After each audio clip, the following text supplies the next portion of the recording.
What's going on, guys? My name is ShadowGhoul131 and we're back today getting ready for our week 9 matchup against my friend AJ and the Pallet Town Pikachokes. We got whooped by them the last time we battled. We beat them narrowly the first time we battled. It was a lot closer than it looked like it was going to be. And we just are coming off of a really tough loss to Nick and the Philly Aerodactyls last week. We've got 2 matches left. We're trying to finish out strong here. So let's see if I've put together a team that can do it. So leading off the pack, this is a similar setup to the first team I used against AJ.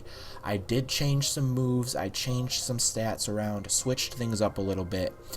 I'm hoping that we have really good coverage. It looks like we do. I will get into all of those details as we get there, of course. But okay, leading off the pack is Chaos, our Mew. Some could say he is making a push for MVP. He's holding leftovers, and then of course he's rocking that Synchronize, and he's got Stealth Rocks, Psychic, Volt Switch, and Shadow Ball with a 252 plus speed investment, 252 into special attack, and 4 into special defense. Of course, the fast special sweeper. I've got a lot of coverage on him. We've got some Psychic coverage, we've got Electric, and then Ghost with Shadow Ball, and of course Stealth Rocks. I'm looking at Mew to be a potential lead, but I will explain to you guys my thoughts about why I'm not confident in him leading. AJ never brings rocks or things like that nature. He just brings more attacking moves. I've noticed I was lucky enough to watch his battle last week because I actually went over to their house and watched him and Zach battle. And it was a really good battle, you guys. I'm not gonna lie. I really wish they uploaded because that battle was insane. It came down to the very last play, and it was really cool. Zach ended up winning, so that pushed him further ahead in the standings. I believe he is 6-2. I think he's 6-2, and the rest of us are 4-4. I'm pretty sure.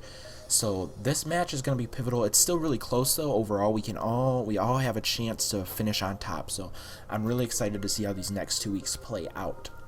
So I've got all of that coverage on Chaos, and I really want to get Stealth Rocks up because if we can get that residual damage coming every time he switches, that's going to be really useful for us. Alrighty, so next up we have your worst nightmare, the Abomasnow. This is a similar set to the one I ran last week against Nick. With him holding the Never Melt Ice, which of course boosts his ice type attacks 1.2 times. He's got Snow Warning, so we can get that Hail up. Hail was useful in our first match against AJ, where I believe Lugia went down to Hail after the fact, after he KO'd one of us. So I really like having that Hail as an option there, just automatically get some more residual damage. If we can get Hail and Rocks up, that's going to be great for us.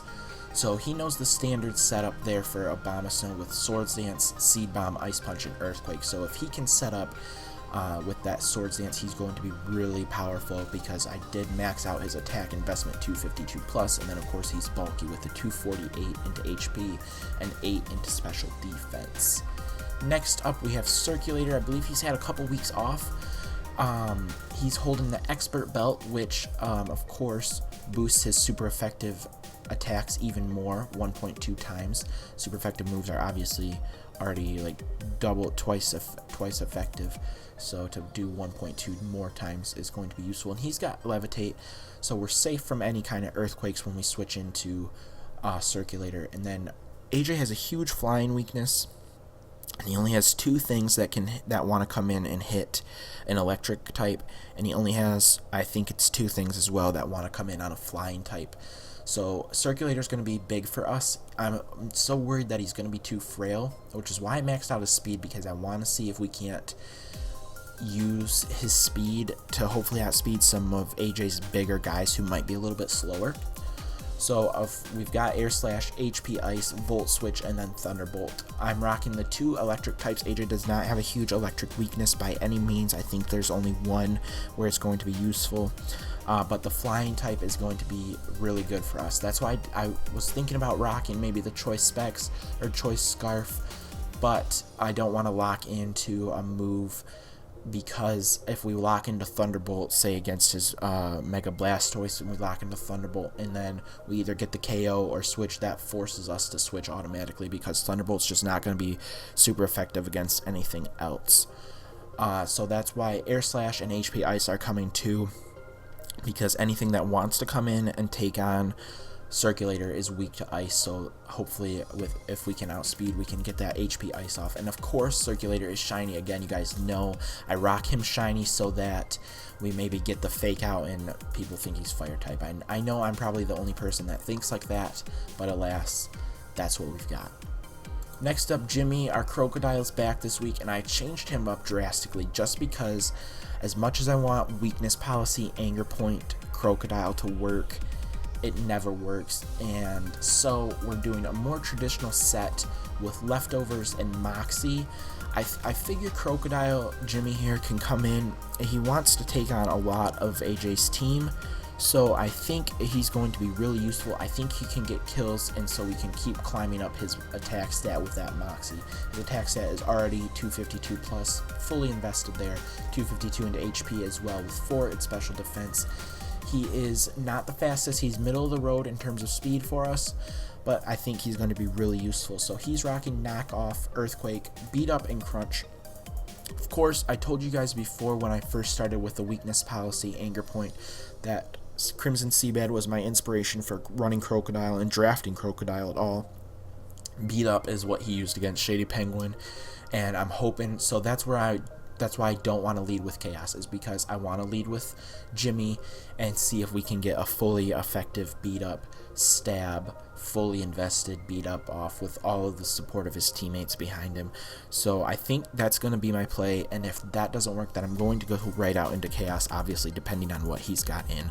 Of course, I won't blindly switch. I'm going to be careful, methodical, make my switch-ins matter, and think everything through. I want to finish this season strong. I'm determined, I'm confident, I think we can do it. So of course, Sockem's here again. I've brought him every week and have not changed his moveset at all. He's still holding that Life Orb and Rock and Blaze. He is shiny, which I'm going to change. I'm not crazy about his shiny. Alright, and so he's got Grass Knot, Flamethrower, Nasty Plot, and Close Combat. I've noticed I thought about changing up Nasty Plot because every time we use Sockem, he's fast enough that I just go for the Grass Knot, and it's powerful enough that it knocks the person out, and then we switch or we get taken out in the next turn. So I don't have a chance to set up. So I was thinking about getting rid of Nasty Plot, and I think I might next week. I'm not sure yet. Maybe I won't bring Sockem next week against Zach, but we'll just have to wait and see. Just because I never really do use it, I never get to set up with him, just because I'm so nervous and under pressure to get the super effective move off right away. So that might be something we change. Of course, he's still rocking that same. He's the same on all of my team spreads for these guys. He's got the 136 into special attack, 120 into physical, minus defense, and 252 plus into speed. His base 108 speed stat is just insane. Sockem is so good. Him and Chaos are vying for MVP for sure. And then we got Lancelot. He's feeling shiny this week because I guess I never clicked on a shiny before, and that pink is just really cool. I think he's so slow and so frail that I've given him the focus sash this week so that if he does, I feel like the things that are good on Lancelot are things where, like, I switch in because Lancelot is effective on that Pokemon, but that Pokemon is holding something that I just don't realize he's super weak to. So with him being so frail, I've got that focus sash, so hopefully we can at least get off one X Scissor, one Iron Head, something along those lines. So I've got Iron Head, Megahorn. X Scissor is new this week. Megahorn only has 85% accuracy, so I wanted something a little bit more accurate. It's weaker than Megahorn is.